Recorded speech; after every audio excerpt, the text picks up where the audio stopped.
तो हेलो मेरे यारों, the marshal court of returns के इस अमेजिंग एपिसोड में आप सभी लोगों का स्वागत है। तो जैसा कि हम सभी लोगों ने लास्ट एपिसोड में देखा था कि जो सोहे थी वह मार्केट गई थी और वहां से यह फैसला की थी कि उसे और स्ट्रॉन्ग बनना होगा ताकि वो अपनी ग्रैंडपा की जगह ले सके और अपने सेक्ट अपने क्लैन को और भी स्ट्रॉन्ग बना सके। उसके बाद हमारा सीन वापस से हुओ के घर पर आता है जहाँ वे लोग बैठकर गेम खेल रहे होते हैं। तभी एक आवाज़ आती है कि कुछ भयानक घटना घटित हो गई है मास्टर। और हम देखते हैं कि वहाँ पर हाँफते हुए वही स्ट्रेटेजिस्ट आया हुआ होता है और वह हाँफते हुए ऐसे देखकर स्वॉर्ड एम्परर कहते हैं कि क्या बात है, आखिरकार तुम इतना हंगामा क्यों कर रहे हो। वो भी कहता है ऐसा क्या हुआ कि तुमने इस तरीके से रिएक्शन दिया है और इतनी तोड़ कर थक कर आए हो। तो वह हाँफते हुए स्ट्रेटेजिस्ट बता रहा होता है कि यह सुनने में आया है कि मार्शल एम्परर फोर्ट्रेस जो है वह रातों रात पूरी तरीके से ढह गया है और साथ ही वहाँ पर कई सारे लोग मारे गए हैं। मतलब कि वह जो फोर्ट्रेस था माँ डोकचिंग का, जो एक फोर्टेज के बारे में बात हो रहा था ना कुछ उसी एपिसोड्स पहले, उसी फोर्टेज की बहुत ही बुरी तरीके से हालत हुई है और वहाँ कई सारे लोग मारे गए हैं। और जो 5 एम्परर्स में से एक है अनऑर्थोडॉक्स का एम्परर, वह भी वहाँ पर मारा गया है, उसका कोई अता पता नहीं चल रहा है। और फिर हमारा सीन यहाँ से शिफ्ट कर दिया जाता है और हमें मुरी मिलायंस के मुख्यालय का सीन दिखाया जाता है जहाँ बेगर मास्टर जो होते हैं, बेगर एम्परर वह खड़े होते हैं और वे कह रहे होते हैं कि युयांग से यहाँ तक महज 1 महीने की यात्रा के दौरान यह जो लाशें थी यह पूरी तरीके से हड्डियों में तब्दील हो चुकी हैं। आखिरकार कैसे, यह बिल्कुल भी नॉर्मल चीज़ नहीं है। और वे कह रहे होते हैं आप सब इसके बारे में क्या सोचते हैं। तो हमें दिखाया जाता है मुरी मिलायंस के और भी जो मेंबर्स होते हैं, यह वुडांग सेक्ट के लीडर हैंगोंग होते हैं, जो कहते हैं कि इन पर घावों में, इनके घावों में तलवार के निशान साफ साफ नजर आ रहे हैं।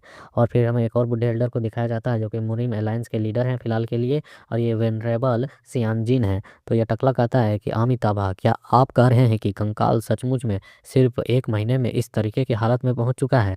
तो बेगर मास्टर कहता है कि मैं इसे अपने हाथों से यहाँ तक लेकर आया हूँ, इसलिए इसमें कोई गलती नहीं हो सकती है। इसे यहाँ पहुँचने में ठीक 1 महीना लगा है और भले ही हमने इसे बर्फ़ के सिल्ली में डाल कर लाया है, फिर भी इसकी ये हालत हो गई है। मैंने इसमें 5 को खुद अपने हाथों से मारा है, बाकी दूसरों के द्वारा मारे गए हैं, लेकिन पता नहीं इनकी हालत ऐसी कैसे हो गई। तो वह जो एल्डर होता है वह कहता है कि क्या मैं पूछ सकता हूँ कि आपके साथ वे कौन बंदे थे जो इनके साथ लड़ रहे थे। तो बेगर मास्टर का, वे ऐसे लोग थे जिन्होंने मेरे खिलाफ 100 से अधिक बार मुकाबला की थी। वे पेशेवर और काफ़ी ज़्यादा ट्रेंड बंदे लग रहे थे।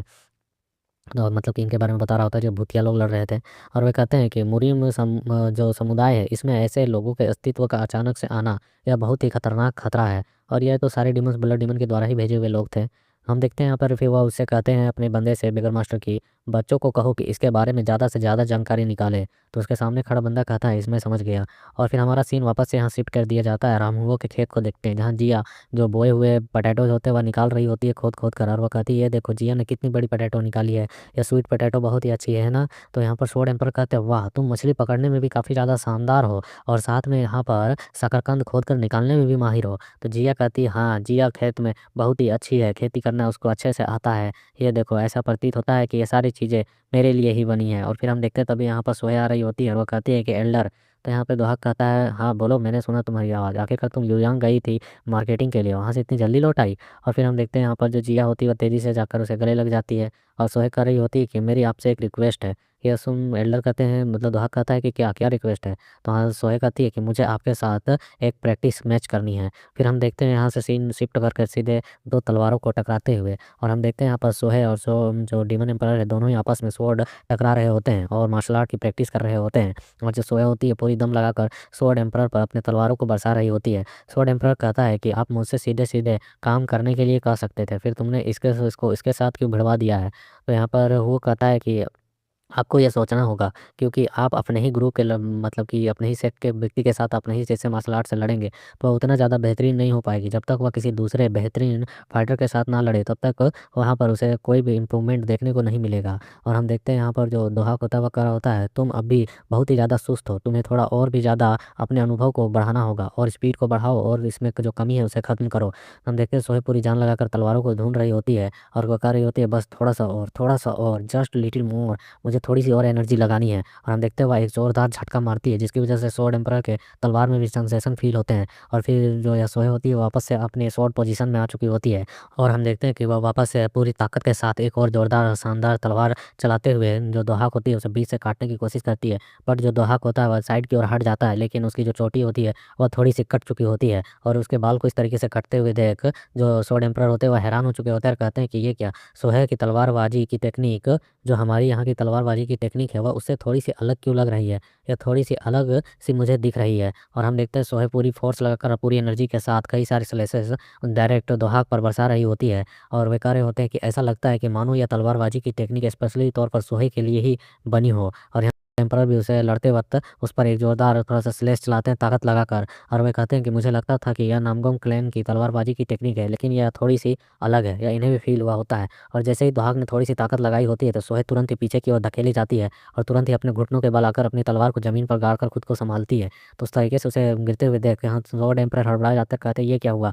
और वे चिल्लाने लगते हैं दुहाग पर और कहते हैं कि क्या तुमको बच्चे से लड़ते वक्त अपनी ताकत को थोड़ा कंट्रोल करके नहीं रखना चाहिए। और हम देखते हैं यहाँ पर दुहाग को, जिसकी अच्छी तरीके से काटम कुटुम की गई है इसके कपड़ों पर, और ये जो होते कर रहे होते हैं, मैं भी ऐसी स्थिति में नहा नहीं था जहाँ पर मैं खुद को सप्रेस करके रख सकता था, इसलिए मुझे मजबूर किया अपनी थोड़ी सी ताकत को और रिलीज करने के लिए। और हम देखते हैं सुन सोहे कह रही होती है कि ऐसा प्रतीत होता है कि एल्डर साधुहाग के अलावा किसी और के पास हंजू तलवार से लड़ने की ताकत नहीं है, क्योंकि इन्होंने जो जिस तरीके से टक्कर दिया वह बिल्कुल काफ़ी शानदार था। मुझे ऐसे प्रैक्टिस पार्टनर और अच्छे नहीं मिलेंगे। फिर हम देखते हैं यहाँ पर जो हुआ होता है वह कहता है कि पहले की तुलना में तुमने काफ़ी सुधार कर लिया है। इस समय आपकी आंतरिक जो एनर्जी है कि वाई एनर्जी उसमें कमी है, जिसकी वजह से तुम अपनी इस तलवार की टेक्निक को पूरी तरीके से कंप्लीट नहीं कर पा रही हो। और इसके तलवार के स्वॉर्ड कंप्लीटेशन में जो टेक्निक इंप्रूवमेंट है उसमें हुओ ने मदद की है। इसी वजह से स्वॉर्ड एम्परर और दुहाग दोनों को लग रहा है कि थोड़ा अलग टेक्निक है, लेकिन यहाँ हुओ कहता है फिर भी तुमने काफ़ी अच्छा जो किया है या टेक्निक परफॉर्म को। तो यह सुन सोहे थोड़ी इंप्रेस हो जाती है, खुश हो जाती है। फिर हमारा सीन यहाँ से शिफ्ट कर दिया जाता है और हम जंगल की ओर देखते हैं।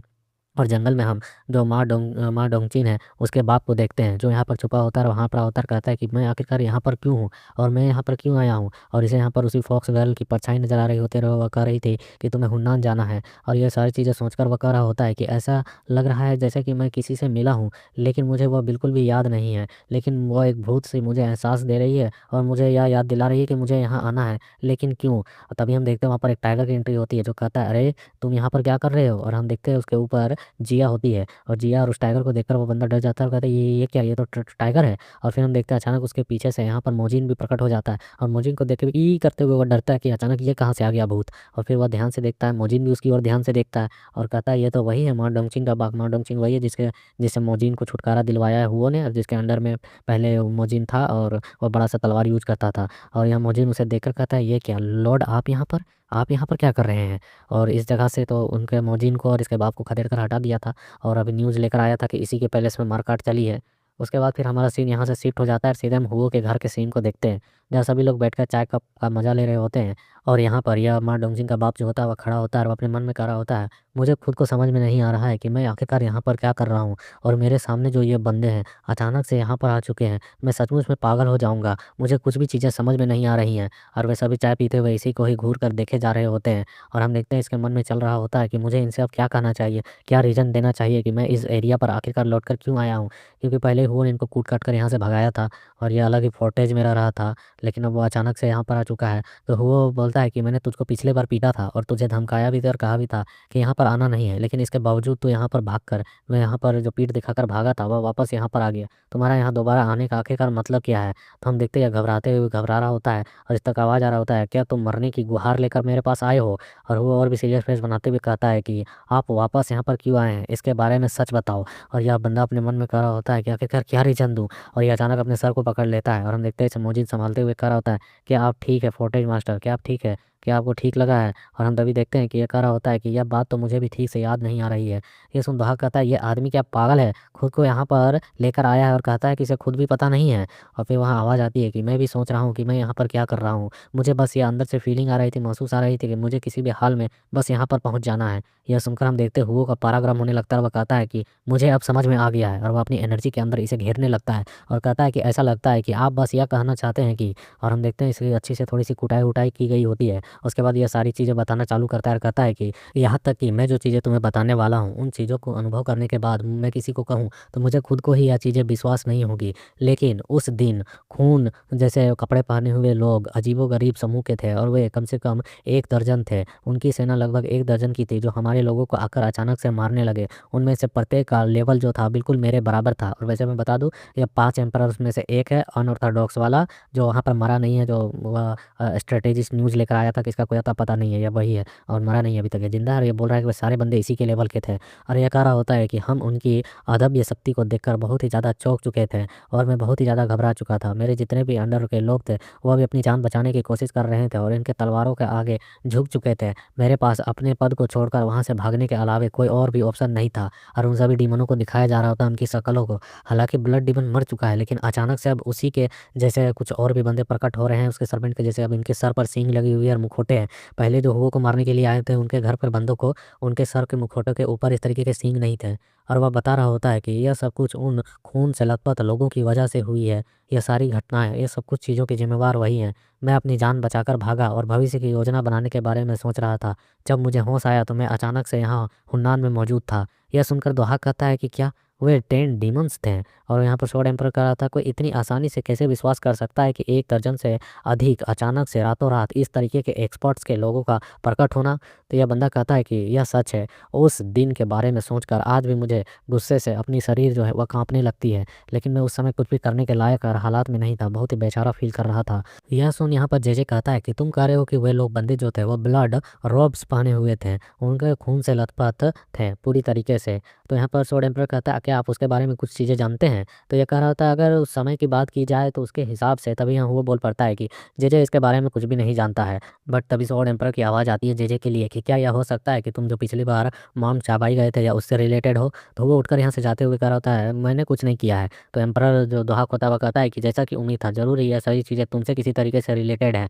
तो यहाँ स्वॉर्ड जो हुआ होता है वह कहते हुए जाता है कि मैंने बताया ना मेरे से कोई लेना देना नहीं है, मुझे याद आया, मुझे जिया ने खरगोश पकड़ने को कहा था, मैं वहाँ जा रहा हूँ। और फिर वहाँ पर हम देखते हैं कि वो वहाँ से चला जाता है। उसके बाद फिर हमें यहाँ पर इस कमरे का सीन दिखाया जाता है जहाँ पर मोजिन, स्वॉर्ड एम्परर, दोहाक और जेजे सिर्फ बचते हैं। तो फिर जेजे भी यहाँ पतली गली से निकलने के लिए कह रहा था ओह माय गॉड, मुझे याद आया, मुझे अभी घर की सफाई भी करनी है, तो मैं यहाँ से जाता हूँ। और ये जैसे पलट कर जा रहा होता है तभी यहाँ पर इसके कंधे पर स्वॉर्ड एम्परर अपने हाथ को थामता है और कहता है कि ऐसा लगता है कि तुम्हारी थोड़ी सी सफाई की काम हम कर दें, क्यों ना हम थोड़ी सफाई करें तुम्हारा? तो जल्दी बोलो, तुम एक सफाई में बोलना स्टार्ट करोगे या फिर तुम्हारी 10 बार सफाई की जाए, मतलब कि 10 बार कूटा जाए तब तुम सच बोलोगे? फिर हमारा यहाँ से शिफ्ट सीन जो होता है वो सीन को शिफ्ट कर कर उस मोटे मर्चेंट बंदे के पास ले जाया जाता है जिसके सामने वही डिमोनिक हेड मतलब फेस वाले सर्वेंट जो होते हैं घुटने के बल बैठे हुए होते हैं। और यह ऊपर की ओर चढ़कर अपनी सीट पर बैठता है और कह रहा होता है कि मैं अपने लॉर्ड का बदला ज़रूर लूँगा। और इसके पीछे एक बंदे की आवाज़ आ रही होती है कि मैं आपकी इसमें मदद करूँगा। और यह आवाज़ सुनकर यह कहता है मोटा कि ये आवाज़, मैं जितनी बार भी इसके याद करने की कोशिश करता हूँ मुझे कुछ भी और कोई भी दिखाई नहीं देता है, लेकिन मेरा सिर अचानक से दर्द करना शुरू हो जाता है। इससे कोई फ़र्क नहीं पड़ता है जो भी हो, तब तक मैं यहाँ पर उसकी बात मानूंगा जब तक मेरी बदला लेने में वह मदद कर रहा है। फिर यहाँ से सीन शिफ्ट कर वापस जंगल में आया जाता है जहाँ खोपचे में लेकर जेजे को आए होते हैं। और दोहाक जो होता है वह इसके कॉलर को पकड़ कर कह रहा होता है कि क्या तुमने अभी अभी यहाँ पर क्या कहा, तुम क्या बकवास कर रहे हो? और यहाँ जेजे कह रहा होता है मैंने जो कहा वह सच कहा, इसके अलावा कुछ मैं नहीं जानता हूँ, मैंने तुमसे जो कहा है उस पर विश्वास करो, यही बात सच है, इसलिए प्लीज़ आप मुझे छोड़ दो यहाँ पर। और हम देखते हैं यहाँ पर इस दोहाक की फेस जो कि काफ़ी डरी सी लग रही होती है और यह कह रहा होता है वह मेन आदमी, वह मार्शल गॉड, वह खुद मार्शल गॉड है ना? तुम ये कैसे कर सकते हो? क्या वह किसी मार्शल गॉड का उत्तराधिकारी या स्टूडेंट नहीं है, उसका सक्सेसर नहीं, बल्कि वह मार्शल गॉड है। वह सबसे खौफनाक शख्सियत जिसके बारे में इस अकेले दुनिया में कहा जाता है कि वह पूरी दुनिया के खिलाफ अकेला भिड़ चुका था, युद्ध छेड़ चुका था, पूरे दुनिया के जितने भी मार्शल आर्टिस्ट थे उसके खिलाफ लड़ रहे थे और हारते जा रहे थे। उसने अकेले ही उस युग के हर एक बंदे को हराया था। वह इनक्रेडिबल स्ट्रॉन्ग मैन जिसे पिछले 1000 वर्षों से उसे सबसे शक्तिशाली मार्शल आर्ट गॉड के रूप में जाना जाता है, वह खुद वही है। वह the infinity demon, divine demon, the martial God. तुम क्या बकवास कर रहे हो? और ये अपने मन में कहा होता है कि दैट मार्शल गॉड, वो कैसे मार्शल गॉड हो सकता है? और हम देखते हैं इनके बीच में इसी तरीके की बातें चल रही होती है तभी अचानक बगल से इनको आवाज़ आती है और हम देखते हैं झाड़ियों के बीच से अचानक जिया निकलती है, कहती तुम लोग यहाँ पर क्या कर रहे हो? और हम देखते हैं उसे देखते हैं जिया की और फिर हुओ को भी। और फिर अचानक से ये जो दोहाक होता है हंसने लगता है ये मजाक कर रहा है हमारे साथ। और यहाँ जेजे कहता है नहीं नहीं, मैं आपको सच बता रहा हूँ, जो भी कहा मैंने सच कहा, लगता है मैंने जो कुछ भी तुम लोगों को बताया वह बेकार ही गया। और हम देखते हैं दोहा के यहाँ पर आकर जिया के पास बैठ जाता है और कहता है कि नहीं, हम लोग तो बस यहाँ पर हैरान हो रहे थे, क्या तुमने यह चीज़ें पकड़ी हैं, यह खरगोश? तो हम देखते हुए कह रही थी नहीं, यह जो खरगोश है फादर ने पकड़कर मेरे लिए लाया है, ये कितना प्यारा है देखो, है ना, ऐसा सचमुच में बहुत बड़ा है ना? तो यहाँ पर डीमन एम्परर कहता है तुमने इसे मार क्यों नहीं डाला, इसे मार कर पका कर लाते, पका कर खाते, ये आसान होता है इसे रखना। यह सुन खरगोश भी अपना चेहरा मोड़ लेता है और जिया कहती है कि तुमने क्या कहा, यह बहुत ही ज़्यादा पेटफुल है, मतलब कि काइंड और अच्छा है, बहुत मतलब कि पेट है, पालतू फालतू है, तुम इसके बारे में ऐसे कैसे कर सकते हो। तभी हम देखते हुओ को जो इन लोगों के पीछे आता है और कहता है कि हाँ बिल्कुल, जैसा उस जेजे ने बताया तुम लोगों से यह बिल्कुल सच है। यह सुन ये दोनों भी हैरान करते हैं, क्या बकवास कर रहे हो। और फिर यहाँ स्वॉर्ड एम्परर कहता है कि आप स्वयं मार्शल गॉड हैं, आप उस ब्लड डीमंस के खोज में निकले थे हम लोगों को छोड़कर, है ना। आप 1000 साल पहले के उस घातक युद्ध में भी उसके साथ लड़ चुके थे, है ना। और उसने जैसा बताया कि तुमने उसका सामना किया और उसके सभी अधीनस्थ लोगों को, उसके जितने सर्वेंट थे उन सभी को मार डाला और फिर वापस आया। क्या यह सब कुछ सही है। तो हाँ आवाज़ आती है, हाँ यह सब कुछ सही है। और फिर स्वॉर्ड एम्परर कहते हैं कि आपने हमें यह बात पहले क्यों नहीं बताई। तो वो कहता है क्या तूने कभी मेरे को पूछा यह बात। तो जैसे स्वॉर्ड एम्परर कहता है इसका मतलब क्या हुआ भाई, तू बता भी सकता था। तो यहाँ वो कहता है कि आपने यह नहीं कहा था कि आपके सामने दिखने वाली सभी ब्लेड जो है वह आप तोड़ना चाहते हैं, मतलब सभी को हराकर आगे निकलना चाहते हैं। इस मिडिल क्लैन में टूटे फूटे और फेंके हुए ब्लेडों को मेरे को कोई लेना देना नहीं है उनसे, मुझे उन चीज़ों से फ़र्क नहीं पड़ता है, इसलिए इन बातों को जाने दो। और हम देखते हैं जिया साइड में खरगोश से खेल रही होती है और खरगोश छूटकर भाग रहा होता है और जिया पीछे पीछे उसके जाते हुए कह रही थी रुको रुको मेरे पास आओ। और हम देखते हैं स्वॉर्ड एम्परर कहते हैं कि मैं मुख्य रूप से आपकी सोच को समझ सकता हूँ। हालाँकि वे टूटे-फूटे ब्लेड हैं, जो यहाँ चारों ओर बिखरे हुए हैं दुश्मन जो मतलब कि डेंजर हैं और वह टूटे-फूटे मतलब कमज़ोर हैं। लेकिन क्या होगा जब उनकी ब्लेड हमारे इस मिडिल रीजन के हुन्नान की ओर मुड़ेगी, तब तुम क्या करोगे? क्या तुमने इसके बारे में कुछ सोचा है? क्या तुमने कोई योजना बनाकर रखी है? तुम्हारे पास कोई प्लान है? और यह सुन खामोशी से वो जो होता है खड़ा होता है, कुछ भी जवाब नहीं दे रहा होता है। और इनके इसी सीन के साथ यहाँ पर ये छोटा-सा चैप्टर भी कंप्लीट हो जाता है। सो लाइक करो, शेयर करो, कमेंट करो, सपोर्ट करो और आगे थोड़ा-सा वेट करो, 4-5 चैप्टर आने दो फिर लाऊँगा एपिसोड, ओके? तब तक के लिए अपना फुल सपोर्ट दो अदर स्टोरीज़ को।